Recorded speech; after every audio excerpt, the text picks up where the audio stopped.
No coração das vastas estepes da Mongólia, onde o vento atravessa planícies intermináveis e o horizonte parece não ter fim, nasceu um homem que mudaria para sempre o curso da história.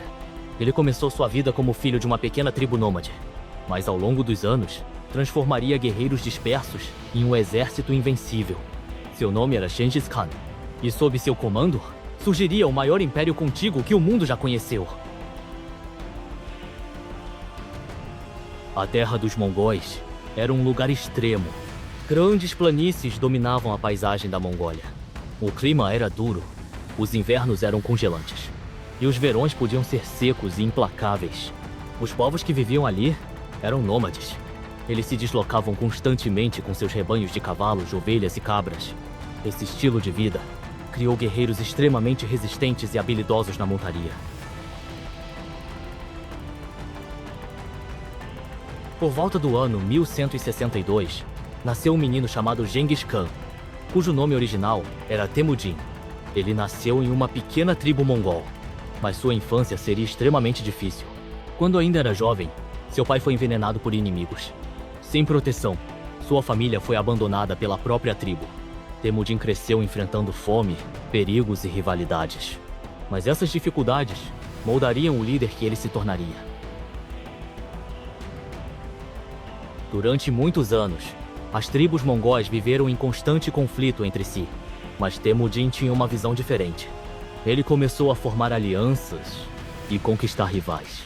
Pouco a pouco, tribos que antes lutavam entre si passaram a se unir sob sua liderança. No início do século XIII, Temujin foi proclamado líder supremo dos mongóis. Nesse momento, ele recebeu um novo título, Gengis Khan, que significa aproximadamente governante universal. O exército mongol era diferente de qualquer outro. Seus guerreiros eram cavaleiros extraordinários. Eles podiam disparar flechas com precisão enquanto cavalgavam em alta velocidade. Além disso, cada soldado possuía vários cavalos, permitindo viajar enormes distâncias rapidamente. Essa mobilidade tornava o exército mongol extremamente difícil de derrotar. Após unir as tribos mongóis, Gengis Khan voltou seu olhar para territórios além das estepes. Seus exércitos começaram a atacar reinos vizinhos. Entre os primeiros alvos estavam regiões do norte da China. As campanhas militares foram rápidas e devastadoras. Cidades fortificadas que pareciam impossíveis de conquistar acabaram caindo diante das táticas mongóis. O império estava começando a nascer. Na parte 2, vamos descobrir as grandes conquistas mongóis, a expansão pela Ásia e pela Europa, e como o Império Mongol se tornou o maior império da história. Inscreva-se no canal Ecos da Humanidade para continuar explorando as maiores histórias da humanidade. Depois de unir as tribos da Mongólia, Gengis Khan voltou sua atenção para uma das regiões mais ricas do mundo. O norte da China era governado pela poderosa dinastia Jin. Suas cidades eram protegidas por muralhas gigantescas. Seus exércitos eram numerosos, mas os mongóis tinham algo que seus inimigos não possuíam: velocidade, estratégia e uma disciplina militar impressionante. Os exércitos mongóis se moviam como uma tempestade. Cada unidade podia percorrer dezenas de quilômetros por dia. Eles utilizavam táticas inovadoras, ataques rápidos, retirada falsa, para atrair inimigos, cercos brutais contra cidades fortificadas. Essas estratégias confundiam completamente os exércitos adversários. Cidades que nunca haviam sido conquistadas começaram a cair uma após outra. O avanço mongol parecia impossível de parar. Depois das vitórias na China, Gengis Khan voltou seus olhos para o oeste. Seu próximo alvo seria o vasto e poderoso Império Khorásmio, que dominava grandes partes da Ásia Central. A guerra começou após um conflito diplomático. Quando comerciantes mongóis foram mortos, Gengis Khan decidiu retaliar. O que veio a seguir foi uma das campanhas militares mais devastadoras da história. Cidades lendárias como Samarcand e Bukhara enfrentaram a fúria dos mongóis. Algumas tentaram resistir, outras se renderam, mas mesmo assim muitas foram destruídas. As campanhas de Gengis Khan ficaram famosas pela brutalidade. Essas ações tinham um objetivo estratégico: espalhar medo. Assim, muitas cidades preferiam se render antes mesmo da chegada do exército mongol. Em poucos anos, o território controlado pelos mongóis cresceu de forma impressionante. O domínio mongol já se estendia da China, passando pela Ásia Central, chegando até regiões próximas da Europa. Nenhum outro líder havia conquistado terras tão vastas em tão pouco tempo. O mundo começava a perceber que uma nova superpotência havia surgido: o Império Mongol. Em 1227, durante uma campanha militar, Genghis Khan morreu. As circunstâncias de sua morte permanecem um mistério. Mas mesmo após sua morte, seu império continuaria crescendo. Seus filhos e netos levariam os exércitos mongóis ainda mais longe, e o império se tornaria ainda maior. Após a morte de Genghis Khan, seus sucessores continuaram as conquistas. O império se expandiria até atingir seu tamanho máximo, e uma nova era começaria. A Era do Domínio Mongol, sobre grande parte do mundo conhecido.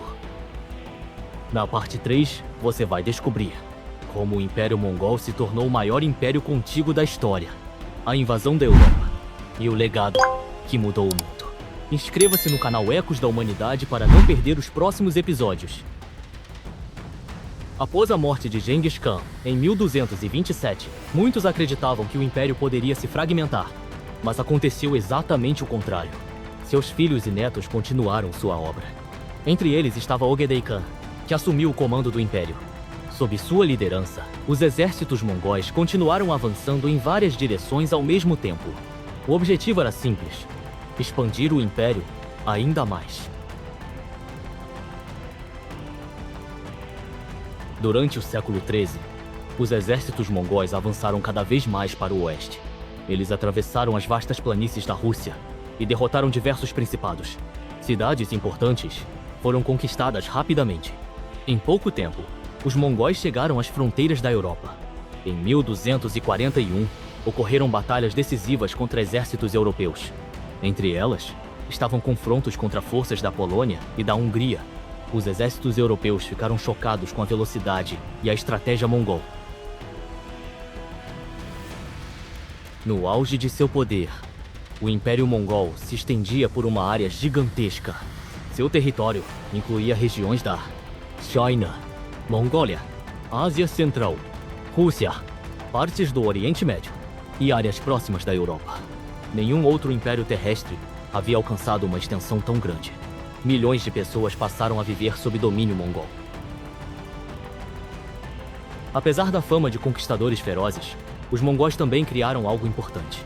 Eles ajudaram a proteger as rotas comerciais que cruzavam a Ásia. A famosa Rota da Seda passou a ser utilizada com muito mais segurança. Mercadores podiam viajar grandes distâncias levando seda, especiarias, metais preciosos, conhecimento.